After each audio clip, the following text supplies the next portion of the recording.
you really wanted to get into this. You had a lot to say about this one. I know it's only used in the CDL rule set, so I did see a lot of people pushing back, not understanding why it's not in the social 6v6 style maps. So the reason why it's not in social 6v6 is because social 6v6 is exactly what it's for. It's for social play. This is not for competitive gaming. Competitive gaming is normally always 4v4. Go back and watch the Call of Duty League when they went 5v5 about the chaos and spawns that happened. 4v4 is where we need to play this. This is the correct move that they need to do. The thing that I don't agree with them is forcing people to play the Call of Duty League rule set. That rule set is not necessarily made for everybody because friendly fire is turned on. It also limits the maps. It also limits the maps that you can play. But again, you are bringing in a game mode that we don't have in casual in Control. So you can't always play those maps. Every map does not have a good spawn rotation for each one of the games. So they bring in the maps that you're going to play most competitive and that are as close to fair as you can based off of sides that you're on. There's a good side and a bad side to every map. Some of those are super overwhelming where they have to remove them. Yeah. Now the biggest thing... Soapbox done on that.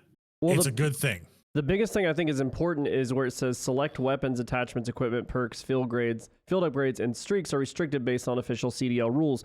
Why that's not gentlemen's agreements. But why that is important is you may build a bunch of loadouts and then not understand why your loadout isn't working the way you think, or there's this attachment's missing, is because it might not be allowed. Correct. So you need to pay attention to but when I believe you're building when you go into loadouts. ranked mode, it's a whole new list of loadouts anyway. Correct. But the other benefit is because it's ranked and it's CDL and it's closed off from the rest of the game, you have to be, I believe, level 16 to join this. So if you buy the game brand new, you got to get up to level 16. But it is not dependent on everything you've unlocked in the game. Everything will be unlocked for you in the CDL ranked playlist. That is approved to be in. Correct. So you can build any of the guns the way you want. So you have the 3 game modes. You're going to have Search and Destroy, Hardpoint, and Control. And then you can see all the maps. Again, this is the same maps that they do for Call of Duty League. And then Control is only on 3 maps because Control is not in regular gameplay. So not all the maps have the spawn points for Control. So that's why you only have 3 maps you can play that on. Here's the big deal. SR, skill ranked in divisions. James, you read through this, so I'll leave this over to you. I haven't gotten through the whole thing yet. Yeah, essentially you've got 8 divisions. You've got bronze, silver, gold, platinum, diamond, crimson, iridescent, and what is being called as the top 250. That's the big thing. That's the player leaderboard. And then each division is 3 tiered, correct? Correct. You got tier 1, tier 2, and tier 3. You climb into higher tiers. You can show off your skill. You get a lot of different nameplates and things like that you unlock as you go. End of season skill setback at the end of each season. Your ending skill division will determine where you start the following season. Bronze through crimson players will start 1 skill division below where they finish, starting in tier 1 of that new division. For example, a player who finishes the season in platinum 2 will be dropped back to gold 1 at the start of the next season. Players who end the current season in bronze will start at bronze 1 in the next season. The highest starting position. I do like that because it balances 1. out the start where you're not getting just train wrecked by top tier players. Yeah, and Halo diamond 1 is the highest anyone can start at. Yeah, Halo had that the way they rolled back, so that's nice to see that they're basically utilizing the Halo competitive ranking system here. It's very close to that. Now here's what I really, really like. Top 250 leaderboard and divisions. This is where it can be, I think the rank play could be a lot of fun. In the top 250 division that returns, ranking the top 250 ranked players in the world on an in-game leaderboard that all players can view from within the ranked play lobby. New this year, the top 250 will be active from day 1 of each season. Players will qualify for the top 250 and appear on the leaderboard as they surpass 10,000 plus skill rating. The top 250 players with the highest skill rating above 10,000 will remain on the board and compete for first place over the remainder of the season. Play like the pros against the pros. New this year, the top 250 leaderboard will display CDL team affiliations and profiles for current CDL pros and coaches. Keep track of your favorite players and teams and see how they stack up against the ranked play competition. I think that's a very smart move. I think it's fun for the community to see maybe where they stack against them versus just looking at a stat board to see it themselves in real time. I think it's a lot of fun. Well, you're playing their rules minus the gentleman's agreement. So, I mean, you are going to get a pretty good tell of how, and that's the other thing. It's like when you want to talk about competitive play, you have to make it as close to the pro game as you can. And, there's handicaps and levels that you're going to be using and things in there that they have by the ranking and the leveling system. But you don't, just because you're going to play, a pickup game of basketball doesn't mean you get to lower the rim. Yeah.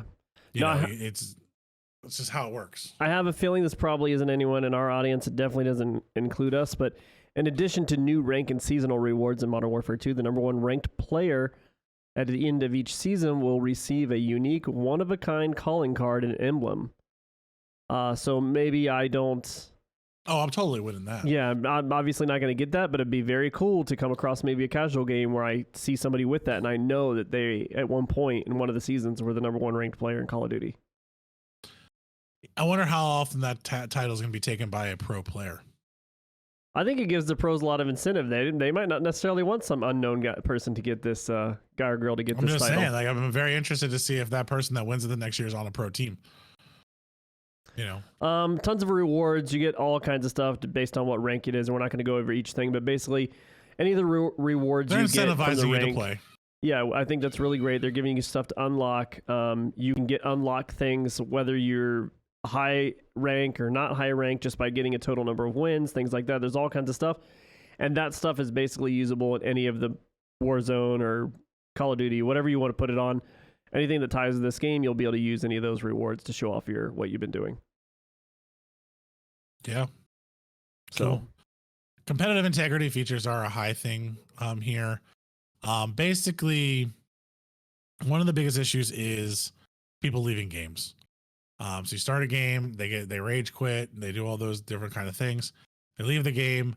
They're gonna have that built into it. There's gonna be forgiveness.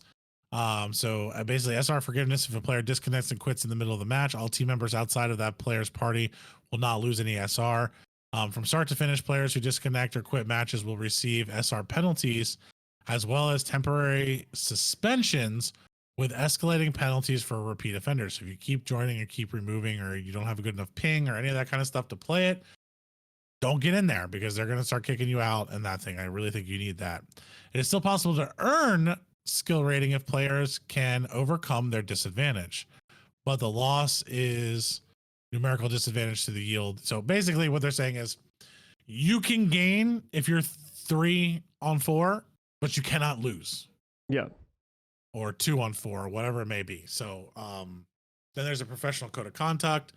That's for friendly fire because friendly fire is turned on. So if you keep repeatedly kill people, because that happens all the time, you're going to get suspended in more severe things. Demotion protection. This is a big one. Halo had this problem all the time where you would jump up a rank. So you would go from the bottom of gold into whatever the next one, silver, silver to gold, whatever it may be. And then all of a sudden you lose because you're playing guys that are much higher in the gold ranking than you are. And then you drop back down. You just keep bouncing between silver, gold, silver, gold, silver, gold. So you like crush people and then get killed, then crush people and then get killed. And then you will not get demoted for the first 3 games, which is I think is a really good strategy there when you change levels. Yeah, so that's pretty much everything that's there. Oh, there's also restrictions. You can't. There will not be big carries in this. Oh yeah. So you cannot play with someone outside of. So bronze to platinum, you can party up with no restrictions. Diamond, you can only party up within 2 skill divisions. So that's tier 1 higher and tier 2. Or lower, yeah. Higher or lower. And then incandescent players can only party with 1 skill division. So you're not going to find someone that's the top crimson. 50. Yeah, including the top 250. You're not going to be able to get carried by them, which I like. So sorry for what's his name, Courage, because he liked to get carried through some of that stuff. Well, they're gonna have to carry him from the beginning. He's not gonna be able to miss a day. They're gonna have to wait on him. Do you also get hot streaks for 3 victories in a row? So it'll show like if you've won a bunch and then he's on fire. Profile. Yeah, lighten it up. Yeah, love it. JT.